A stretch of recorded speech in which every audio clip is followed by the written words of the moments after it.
Hey, I'm Sarah, and this is the Goddess in Training podcast. This isn't about being perfect or polished or having it all figured out. This is about what happens when you actually start listening to your body, your intuition, your patterns, your truth. I'm asking big questions and having real conversations, sometimes messy and sometimes magical, with people who've lived through it, grown through it, and still don't have all the answers. If you've ever doubted yourself, betrayed your gut, or wondered if you're the only one, you're not. Let's talk about it.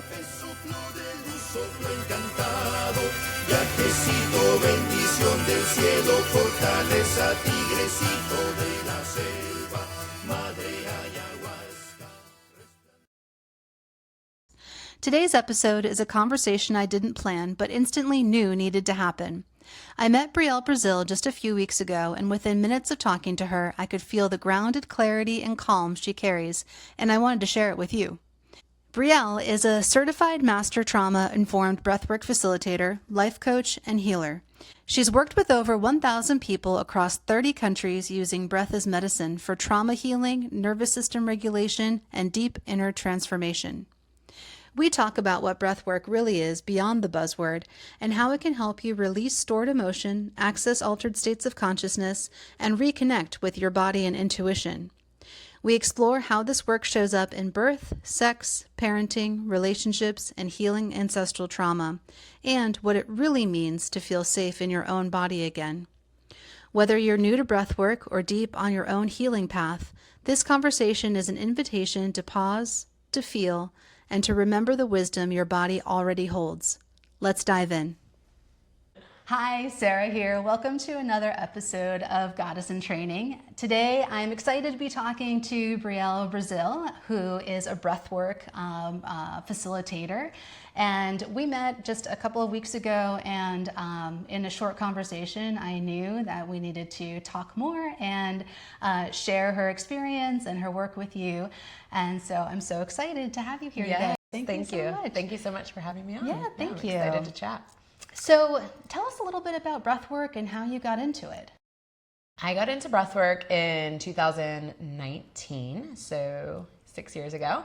I was living in Medellin, Colombia at the time, and I was going through a coaching certification program, and the woman that I was doing the certification program with opened up a second business, which was of breathwork, and she was doing an online breathwork experience. I tried that for 10 weeks. And I was like, what is this? I thought I was just I had done yoga many, many years. I thought I was just gonna go in, lay in Savasana and do some pranayama breathing. And it was nothing like that. It's very activating. It's very transformative. There's a lot of physical sensations, a lot of emotional release, and releases trauma from our bodies, just so many benefits. And I was just hooked. I was like, what is this? This is so exciting. I got really into it. And soon after, she started her teaching certification to become a breathwork facilitator. And I just had to hop on board with that and went through the program, the first round, and have been facilitating and been doing breathwork myself ever since then. Ever since, I guess I officially got my certification beginning of 2020, and have been practicing and facilitating since then. And it's just been such a blessing, and it's been the thing in my business that has always been the study. I've also done life coaching, but currently I'm not doing life coaching.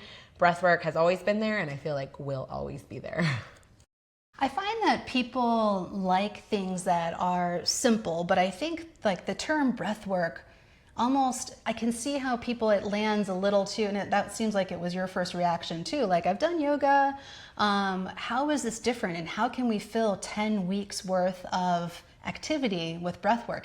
Dig in a little bit more about like what it actually looks like. Well, so breathwork, every session you do is completely different than another one. And we go deeper, and we're at different layers, and we're at different levels, and we're releasing different stuff. It literally grows with you. So like, no matter what you're moving through, growing within your life, whether it's you're trying to learn to use your voice more and open up your throat chakra, or you're trying to heal some sexual energy in your sacral, or you're trying to access your intuition, or you want to create more boundaries in your life, or you want to feel more worthy, like literally any kind of problem in the spiritual realm that you can think of in our growth journey, breathwork can help with. And that's why you can literally do it for the rest of your life. Like, I still practice 6 years later, and it still takes me to places that are different than they were 6 years ago, than they were 5 years ago, than they were 4 years ago. So there's two types of breath work that I facilitate, and I'm talking, what I'm explaining right now is more the transformational breath work. They are the longer journeys that I facilitate that tend to be about an hour long each. And these are the ones that are really getting into the cells of our body where we store trauma, to release that trauma from our bodies so that we can move into a higher expression of ourselves, a more true expression of ourselves, and let go of limiting beliefs, let go of past conditioning, let go of trauma, let go of ancestral trauma, generational trauma, everything that's been passed down to us that's not even ours in this lifetime from different lifetimes. I mean, we can access so many different points and kind of quote unquote issues with breath work without even talking. That's why we can literally be doing it for the rest of our lives through our growth journey. And it's always going to help us in whatever area we are needing support with, mentally, emotionally, spiritually. Amazing. Yeah, I think a lot about traditional talk therapy and how it can help, of course, but how I feel like sometimes and I've done talk therapy and it has been really helpful, but it also is a method where you're looking at and talking about your trauma over and over and over again. And I believe that when you do that, wherever you put your energy, it grows. Absolutely. And so with talk therapy, it's like you're growing it rather than shrinking it. And so tell me how breath work is different and how it allows you to release. Love this question so much. So talk therapy is beautiful. I've also done a lot of it in my life. I have done, I won't say every healing modality you can think of. I have done a wide variety of healing modalities. And breathwork is always the one I come back to because it is a body-based healing modality. It is not cognitive. We are not up here in the mind. We are not in the thinking, analytical mind. We are not in the cognitive brain, because this right here is where a lot of our fear lives. A lot of our anxieties, a lot of our thoughts, that are anxious, that are rooted in fear, that are rooted in, disbelief.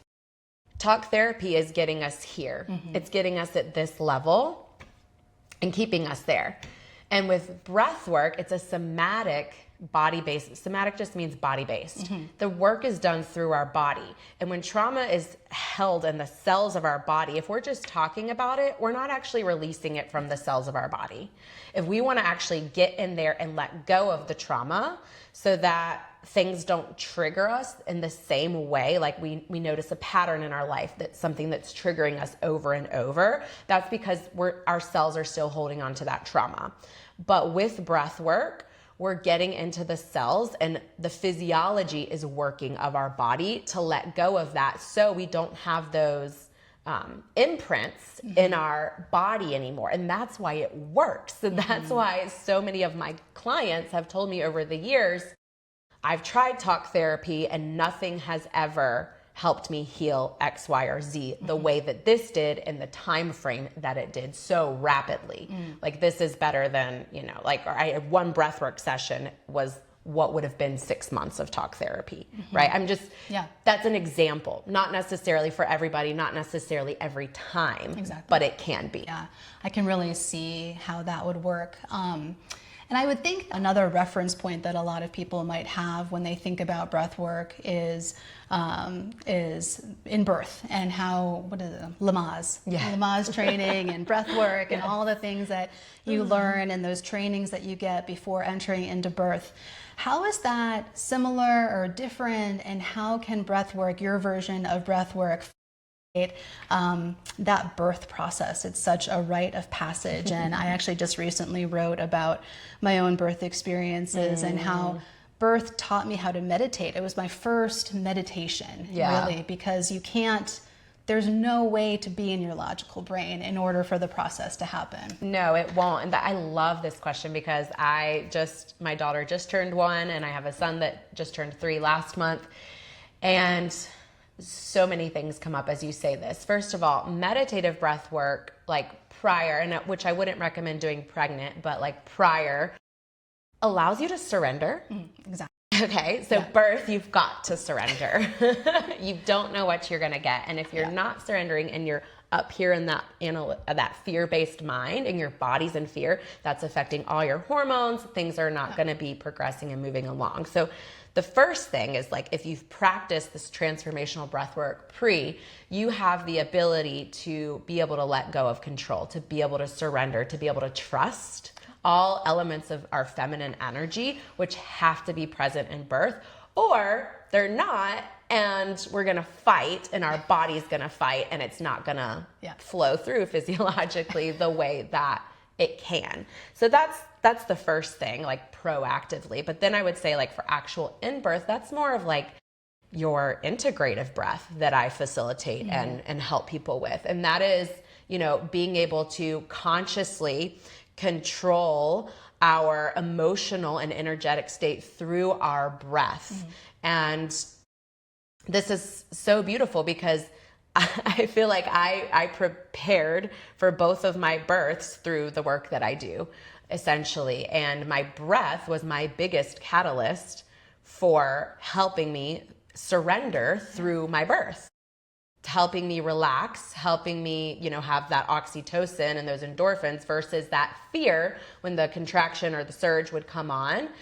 Instead of tensing the body, when we can breathe into what's happening and surrender into what's happening, we can allow it in, which allows it to be a little bit more efficient as well. So a lot about surrendering and letting go and relaxing our body versus tensing our body, which is going to fight the process.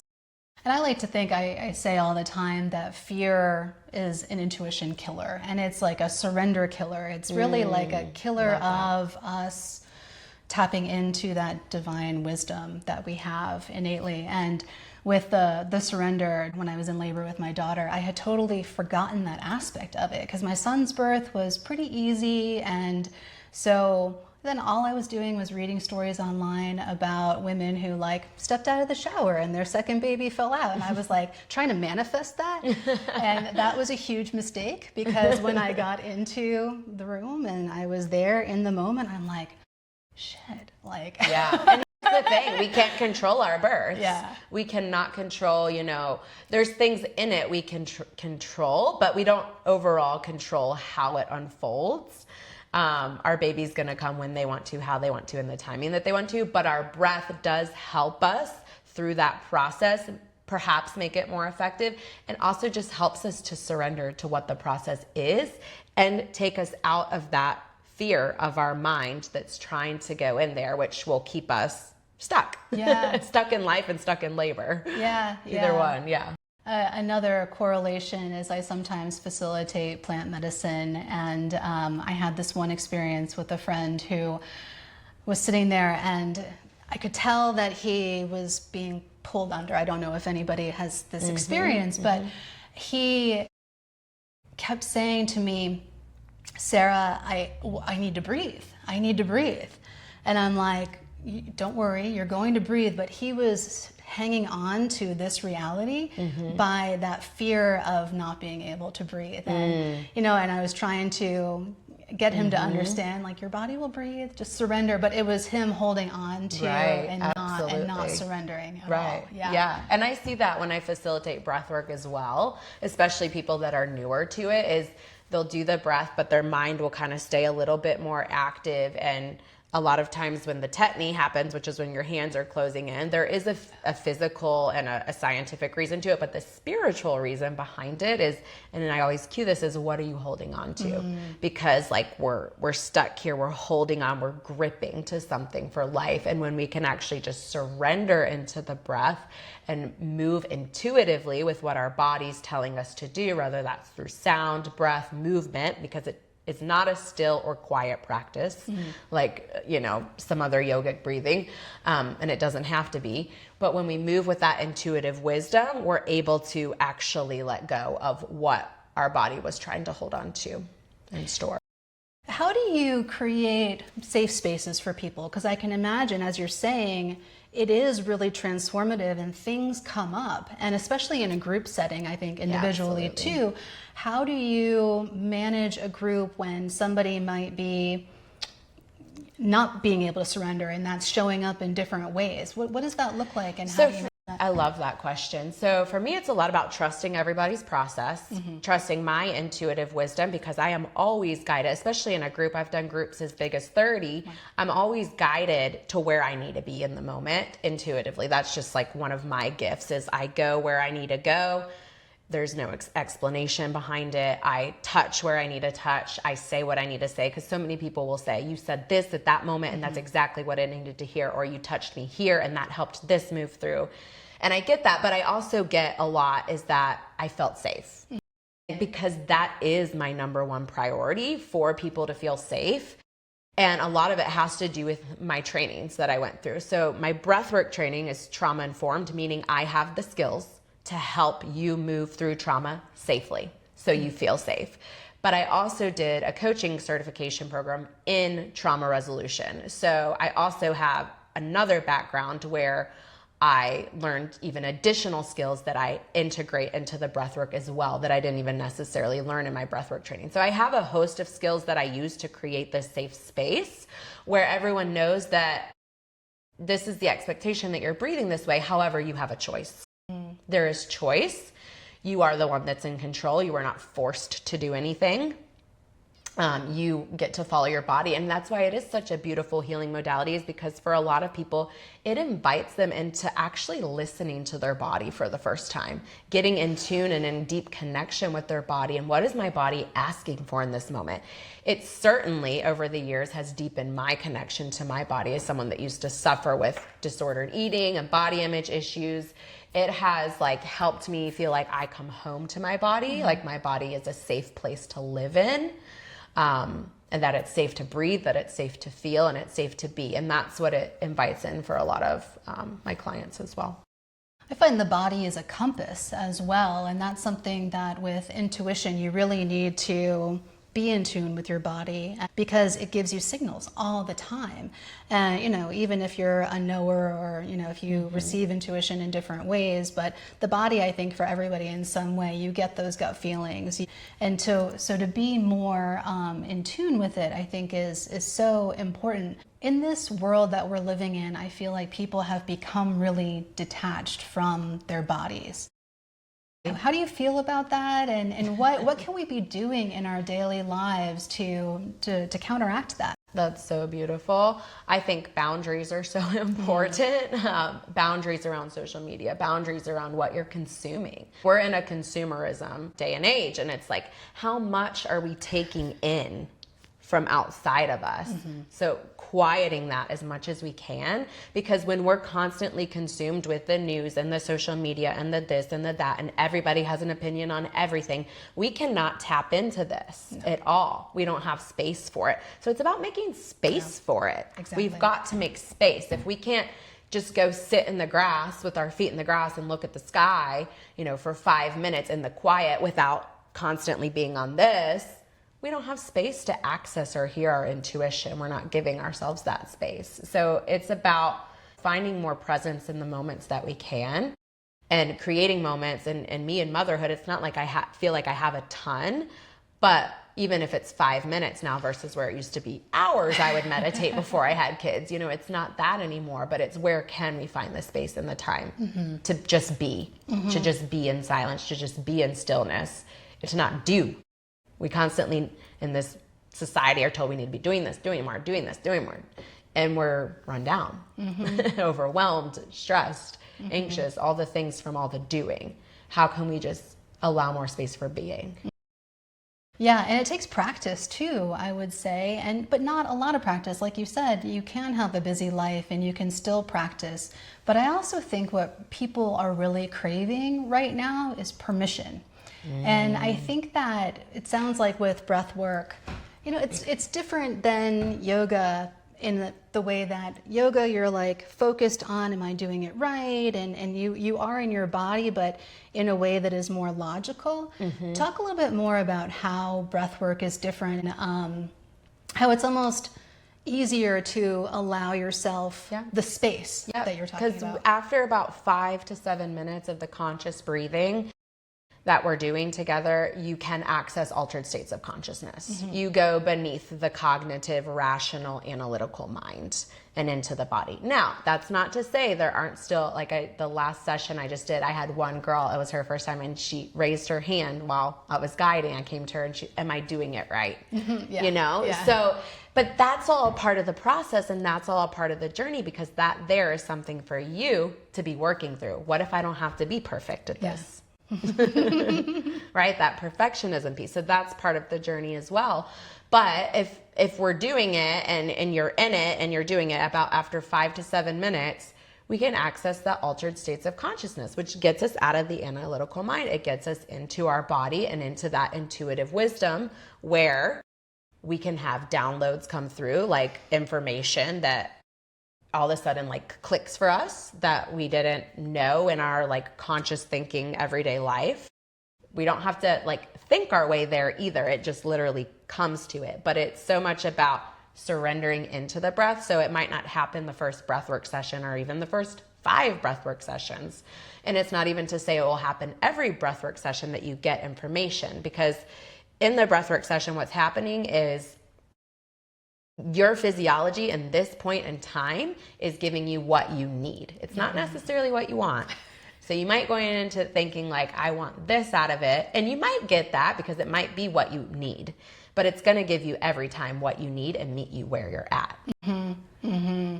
And that's the case with so many modalities and just life in general, I think, and trusting that we're being given exactly what we need in every minute, and that you are exactly where you're supposed to be is something that I tell people a lot, because it takes away all of that spiral thinking and well, should I have done this, made this decision or done this instead? But it's no, you are exactly where you're supposed to be. And it's that permission and it's that release. I think that is so simple, but so powerful. And I used to wonder so much, even just a couple years ago, even after I've been doing breathwork for a while, how do I surrender? How do I trust more? How do I let go? And it's not a how, which is hard for people that are so rational like myself and overachievers and just want the answer and the solution.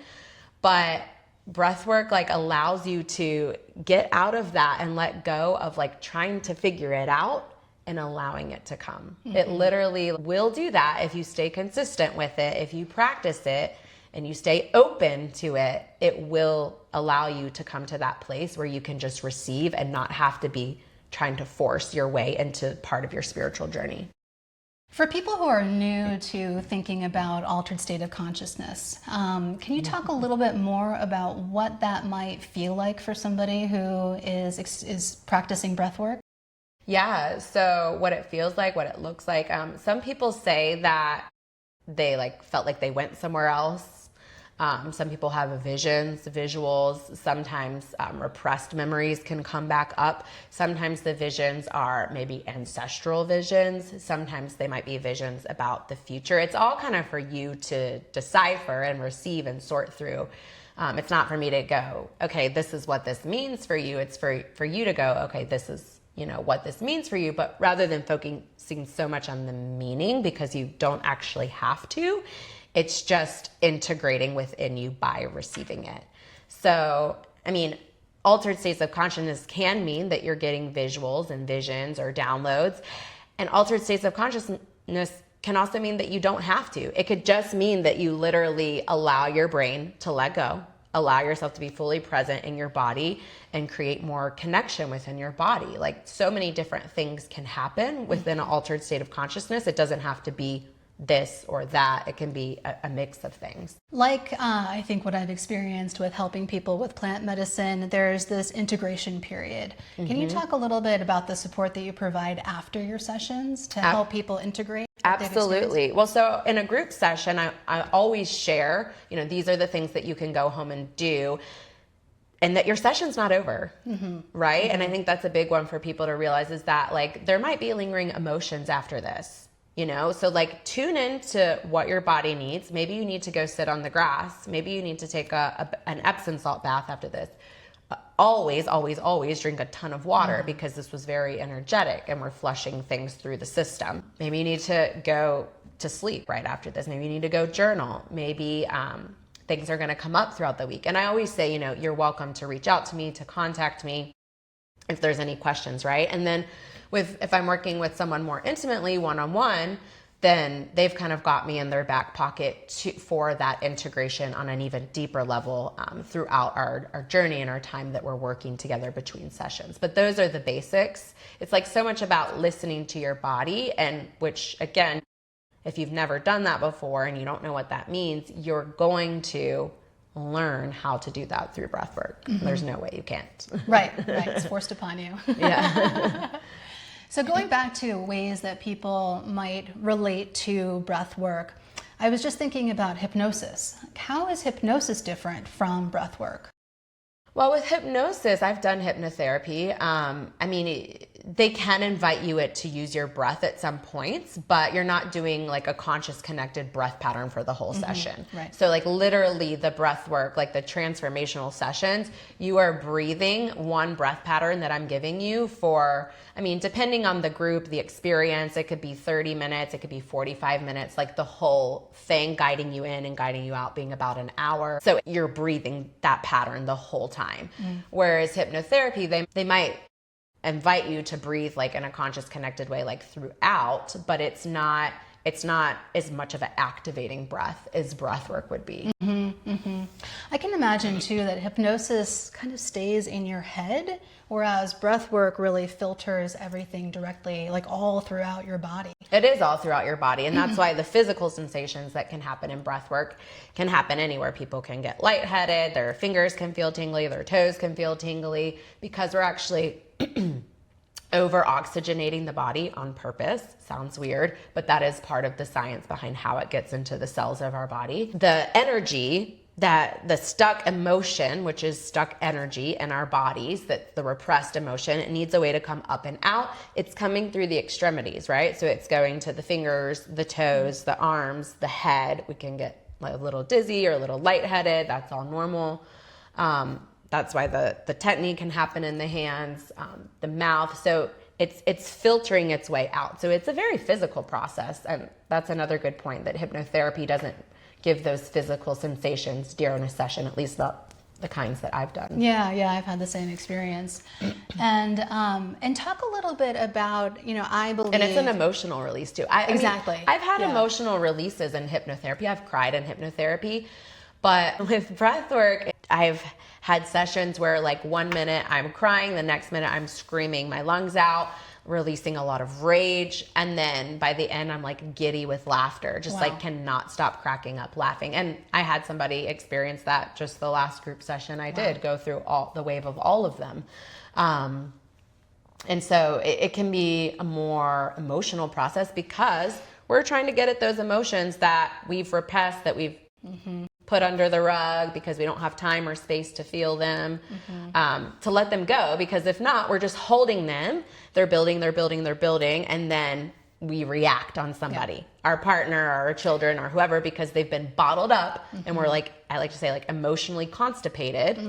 We're like, all these points are like activated, and all we need is like one person to say like one thing that sets us off, and boom, we're reacting on them, we're yelling at them, we're screaming, we're losing our shit. Breathwork gives us a healthy way to like lose our shit in the way that we need to process through life, because we're humans and we all have emotions. So I believe that emotions are at the core of most, if not all, physical ailments as well. Same. And so in addition to spiritual growth and emotional growth, talk about some of the physical effects that people can Absolutely. experience. I've had people come in with chronic back pain, chronic this pain, this arthritis, this fibromyalgia, this, whatever pains in their body that have literally left their body by the end of the session. I had a guy that came in the last session, and he said he was feeling so much tension. I think it was in his neck and his shoulder.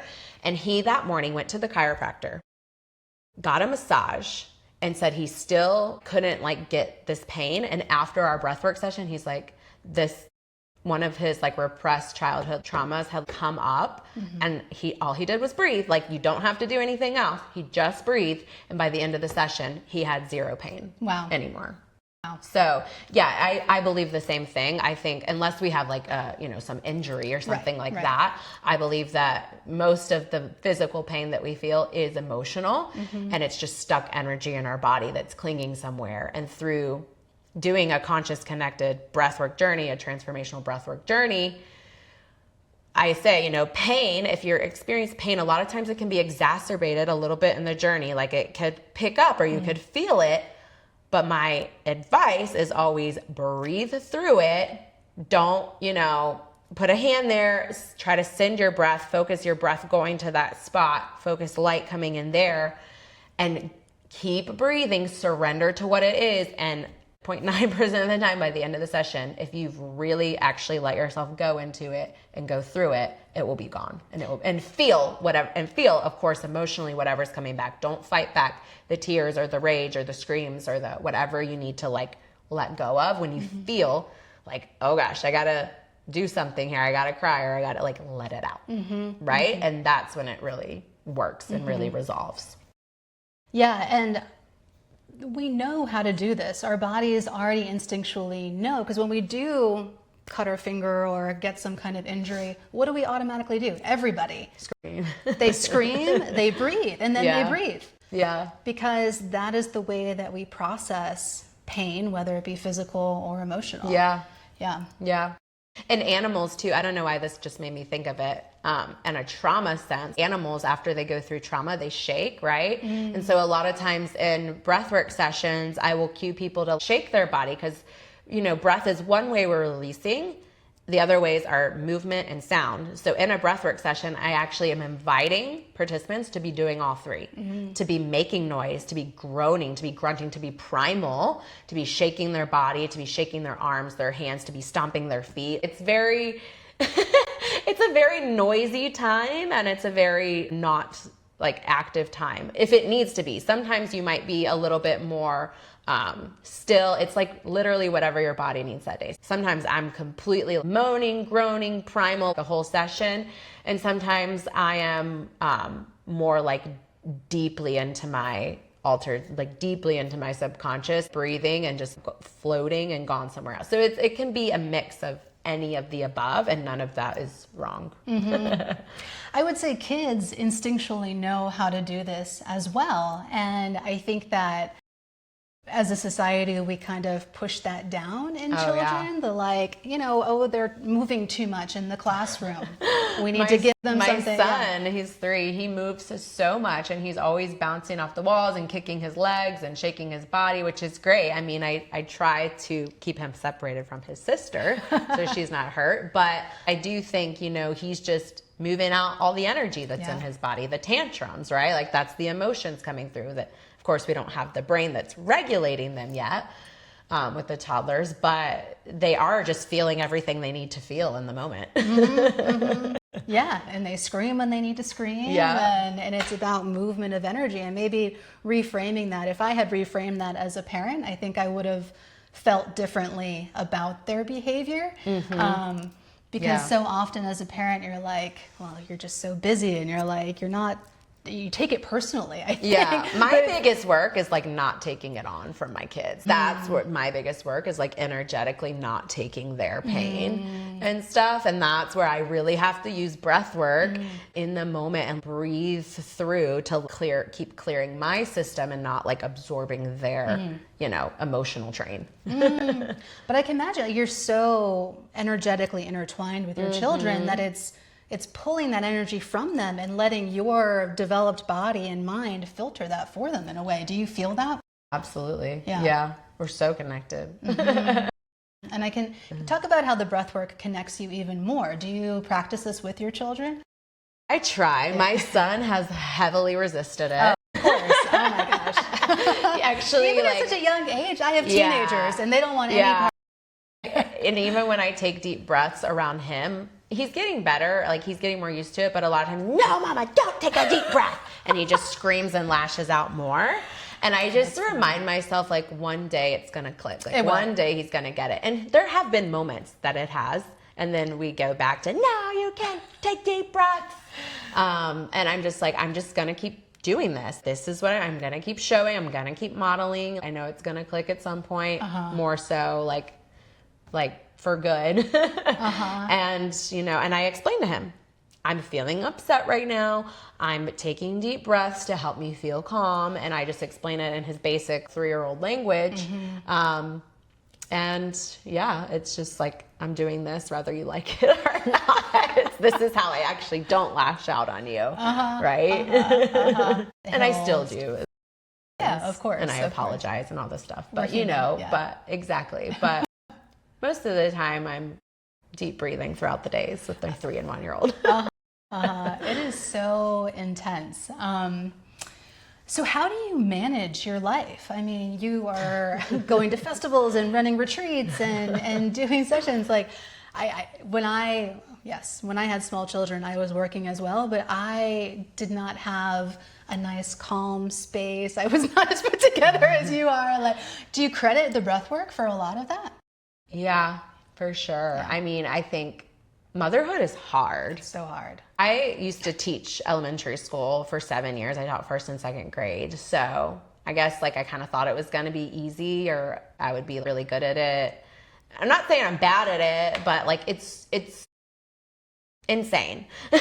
It's so triggering, but so many of the triggers, because of the work that the healing journey that I've been on and the breath work that I've done, I'm able to go, okay, like I'm being triggered and this is why. And I'm able to have the awareness around it in the moment and go like, this is not actually a reflection on him or her. This is not bad behavior. This is triggering to me because this is what's coming up. And then I get to go when I have the space and time, because it's not as often, at night or when my husband gets home from work, and go into my room and do some scream breaths or cry into a pillow or just leave the house and run down the street to get that energy out. I'm more aware of my emotional state, and I'm more aware of when the triggers are happening because of all the work that I've done and all the studying that I've done on nervous system regulation and everything. It's obvious to me, okay, I need something. I either need more sleep, or I need a break, or I need to do something for me, or I need to actually talk to a friend. I'm just so much more aware of my needs because I've gone on this inner healing journey. And I think you said something about connection too. It does help the connection that I have with him. I'm able to have big conversations. I mean, that, a 3-year-old can understand, but we talk about emotions, we talk about feelings, we talk about, how it's safe to feel, and we talk about things that we can do with our feelings. Of course, it's still a work in progress with a just turned 3-year-old. But, that was the type of thing that I didn't have as a kid. And I felt massively disconnected in my upbringing and from my parents because my emotions were never safe. And it was always something that we had to like shove under the rug or hide from people. And we always had to just kind of put on the mask of the pretty face and everything is perfect, everything is fine, when deep down I was suffering, which eventually led into my eating disorder. So being on this journey and using breath work does help me feel more connected to my kids, because I'm not afraid to go in and have the hard conversations, which I know are just going to get harder as they get older and more advanced. But, there's not that, well, that's scary and I'm going to avoid it or disconnect from it anymore, because I'm able to go in and through the problems versus what I used to do of just avoiding them, not addressing things, pretending like it's not there, kind of behaviors. Having teenagers, I can definitely confirm that it continues throughout, but I think it becomes less frequent, which is a blessing. But when there are issues, they tend to be bigger. And they're bigger people. Yeah, my daughter went through her first breakup. She felt it so emotionally. She cried for 22 out of 24 hours of the day. And I believe it was not only that experience, it was previous things that happened in her childhood, so with my divorce with her dad. And it was such a blessing to me because I was able to just sit with her, and she, as a teenager, has become somebody who doesn't like to be touched. But she sat and she curled up in my lap. And when she was nursing as a little baby, she would always rub my hair between her fingers like this. And she was doing that as a 16-year-old. She was just cuddled in my lap and had my hair like this for hours and hours and hours. That's so beautiful. And we I just sat and was present with her, and it just filtered through her. And she's also somebody who previously just would be really self-conscious, and I was a little bit nervous the next day. I kind of was tried to be light about the experience, and instead of like previously to that, she would have been like, why are you making fun of me? And try to push it away. I think she had so much go through her that she laughed about it and was able to just... Because she let herself feel and release and be held. Exactly. And that's just like a beautiful testament for the safety that you've created for her over her life too. Well, and that's what, when they're little, it might seem like you're banging your head against the wall, but it's like, it's in moments like that when they're older where it's like, okay. You see it. Okay. That's so awesome. Thanks for telling me that. I can imagine too, if I had breathwork tools, I don't know if she would have done them, but I can see it's kind of similar. It's holding space and allowing the energy to flow through you rather than saying, okay, can you just stop crying? Exactly. When are you going to be done with this? Exactly. And it's been 10 hours. Yeah. And there's times in people's breathwork journey where I go over to them and I go, you don't have to breathe right now. Just let it out. You don't have to be breathing. Just cry for the next however long you need to. Let it go. Let it go, let it go, know? Yeah. We just aren't given permission to do that. Oh yeah, the permission piece. Yeah. That's it. We need the permission to slow down, the permission to not be so... You don't always have to be available, right? To everyone. You don't always have to be available on your phone. That's a big thing I've been working with being with the two kids.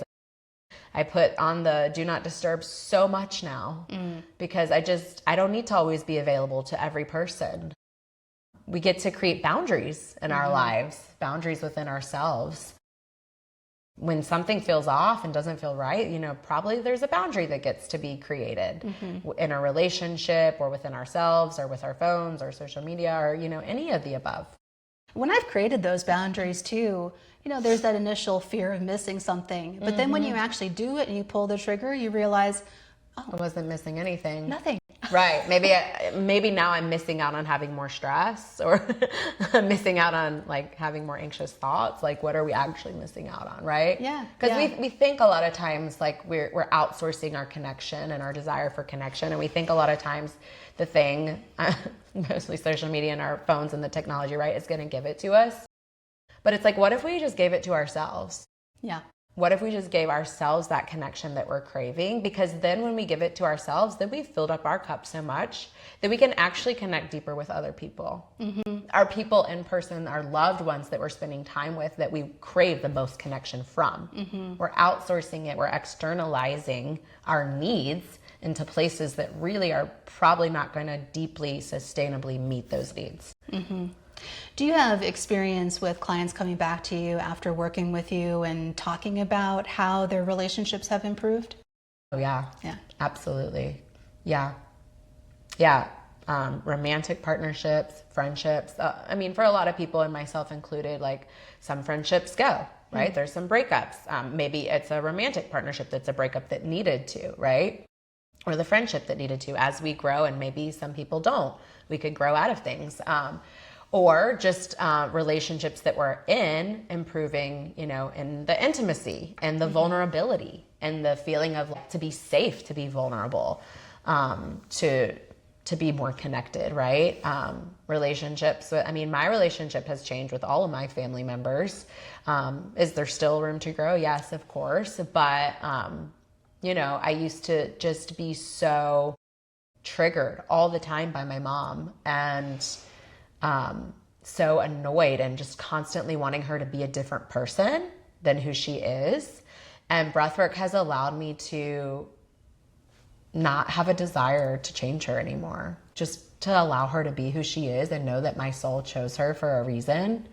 And, you know, be able to receive from her what I can and understand that she's not on a path spiritually to be able to give some things to me that I used to look for. And when I would look for them, it's like, it's not my evolved self looking for her to meet those needs. It's that inner child that's still holding on to some wounds that's looking for her to meet those needs. And breath work, because I have worked through, and it's not saying I don't have more inner child wounds work always, but because a lot of the wounds that I've worked from my parents and specifically from her, the triggers are not happening as often because the wound's not there. I've released that trauma, so the activation's not happening, right? So I've relaxed and surrendered more into letting her be who she is and understanding these are the things that she can meet for me and these are the things that she cannot meet for me. And that's okay. And I accept that. And I get those needs met in other places. Maybe it's through myself. Maybe it's through my partner. Maybe it's through like a soul sister, deep friendship. And I just don't have that expectation and that anger anymore when she can't. Not ever. Like, I still do get angry. Like, let me be clear. Like, the growth journey is always, but it's so much less frequently than what it used to be. And that's the thing about having children is, at least it was my experience, that those inner child wounds definitely showed up. I think all relationships are mirrors, but especially your children. You are like, absolutely. Oh, that is me. And for me to help you with that, I need to first help myself with that. Exactly. Yeah. The big one that's showing up with my son is just like the not listening. And it's like my inner child is once again not feeling heard, not feeling seen, not feeling heard. I just feel like I'm talking to a wall. I don't feel seen. I don't feel heard. Okay, my inner child's still hurt over this. We've worked on this, and there's a deeper layer to go through it again, because that's what happened growing up, and now it's happening from my children, and it's like now I get to go deeper in that journey once again. Yeah, yeah. It is not for the faint of heart. Prepare to be triggered every day. Oh my gosh. Yeah. Another thing that just popped up is another way that I think people, and women especially, do breath work without maybe knowing what they're doing, is in sex. Can you talk, do you feel comfortable talking a little bit about what role that plays? That's a great question. Well, I think sex and birth is being like pretty similar in the terms of like, we've got to feel safe. Exactly. Right? If we don't feel safe in our bodies, we're not going to connect intimately with our partners, whoever they are. We're not, if we don't have that like emotional safety within ourselves, how are we going to have emotional safety with them to then go to physical places? And again, like if we don't feel safe, we're going to stay in that fear. We're going to stay in different hormonal states that are not going to allow the orgasms, the climaxes to happen. We've got to be relaxed. We've got to feel safe. So again, going back to the breath, it invites in that safety. It does, right? yeah. Again, like if we're doing breath work, we're connecting deeper within our bodies. We're feeling more safe to be in our bodies.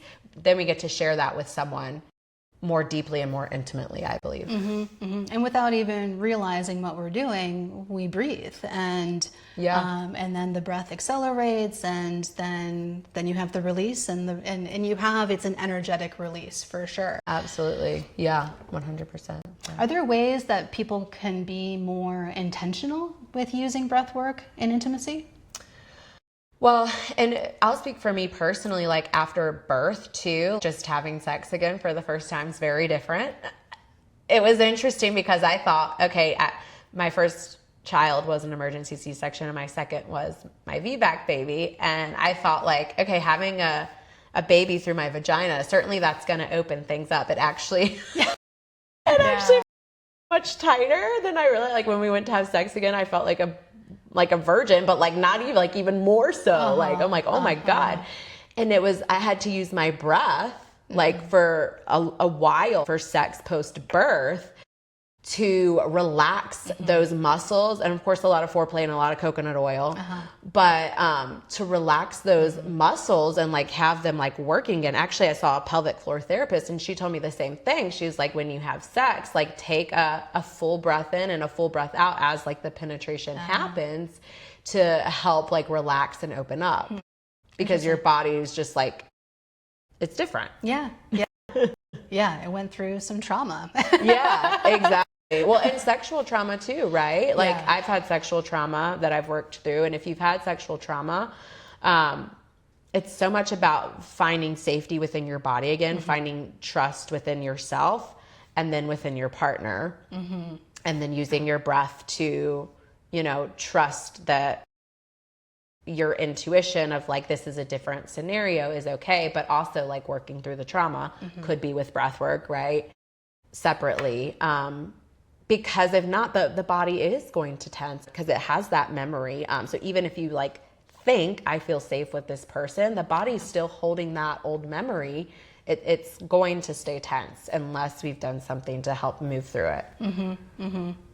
Is there a difference in how men experience breath work and women? So I would say 90% of my clients, and I've worked with like over 1,000 people, have been women over the years, but I have worked with about 10% of men, maybe 95.5, I don't know. But I've worked with a decent amount of men now. And I would say like the biggest thing I see in general is the men, it's a little bit harder for them to go into their bodies. Most of the men that I've worked with stay more mental for most of the time, and they do want to get the breath right. They're more focused on, am I doing this right? Kind of that more masculine energy of like, must be done this way. Now, on the other hand, the masculine energy helps because for a lot of people that say like, I can't meditate, right? Because I can't sit there, I can't be still, my mind's all over the place. For the men or women that are more analytical or more masculine, the breath helps because it actually gives their mind something to do. Ah, I see. That makes sense. Versus just sitting there and like allowing and surrendering, their mind can go. And so that's where with the men that are that way or the women that are that way, people that are more masculine, I remind them, if your mind is going elsewhere, that's okay, but bring your attention back to your breath. Bring your attention back to what the air feels like coming in and out, and cueing them to like be there present with the breath so that the mind can let go. It's been my experience too that I think men in general, they're less emotional in general. The emotional release is less. But I think part of it is that surrender too. I think maybe at their core, especially men who really embody that protector energy, it's really, really difficult to surrender and to let go, because if you're a protector, how can you protect somebody or protect yourself in surrender? Yeah. I mean, with all the men that I'm thinking about that I've worked with, I've had two that were kind of like more emotional right away. And then the other ones have kind of just stayed at the top, not really going into, I mean, they're doing the breath, but it's almost like their mind or something is really trying to block them from feeling that emotion. I think it's if you're just doing it one time, that could be why. I think, most of the men I've worked with hasn't been for a long period of time. So I would be interested to see if I worked with a guy for several sessions, how then he starts to open up, because I don't think, and that could be for women too. Like a lot of people, if they just do it once, sometimes they're not going to open up once. It is a process and a journey that if there's some blocks in there that are really trying to protect, it's going to take some time. It's going to be a journey into allowing you to really go into your body, to really release, to feel safe to feel. It's not necessarily going to happen the first time.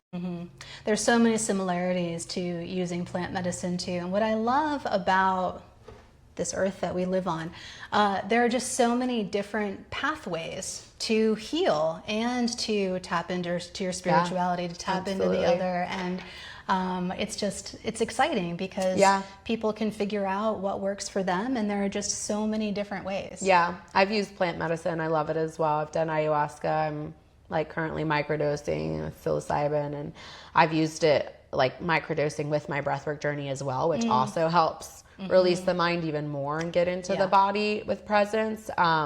Don't recommend doing that like on your own, of course. Like these are both things that you need to be working with a trained facilitator in. But it can absolutely support. And I think that we're just living in a time too when there's so much more awareness about all of these tools that are available to us, and more people are on this journey. And I think that it's going to help the world become a better place in our lifetime. Absolutely. I feel confident about that. Thank you so much. Thank you so much. What's coming next for you? What are you excited about that's coming up? Well, I host monthly sessions every month at Uttara Yoga Studio in Roanoke. I have my next retreat. It will be my 5th retreat. That will be in November in Costa Rica. My co-host and I, this is our 3rd one together. And we're going back to the same lodge that we just did this past February because it's absolutely gorgeous. It's an eco lodge, it's sustainable. The food is from, like, he took us on a tour of the gardens and the lands. It's so green, it's so lush, it's ocean view. It's gorgeous, and we do plant medicine there. We do a Temescal journey. We do breath work each day. We have yoga. It's very heart opening. It's all about the feminine energy. So it's all about opening our hearts, connecting to our intuitions, surrendering, letting go. It's all elements of feminine energy that we use a bunch of different modalities with. And it's amazing and transformative, and our retreats always sell out. And I have festivals coming up. I have one in June. I might have another one Labor Day weekend. And we'll see what else pops up. I'm really focusing on big group events, large scale events. I've put my one-on-one to side right now. Maybe when you see this, I might be doing it again. Who knows, But I've got everything always up on my website and on my Instagram as well for people to follow along. Excellent. And all of those resources will be put in the show notes as well. So check it out. Thank you again. This was such a great conversation. It was an amazing conversation. Yeah, I loved it. Thank you so much for having me on.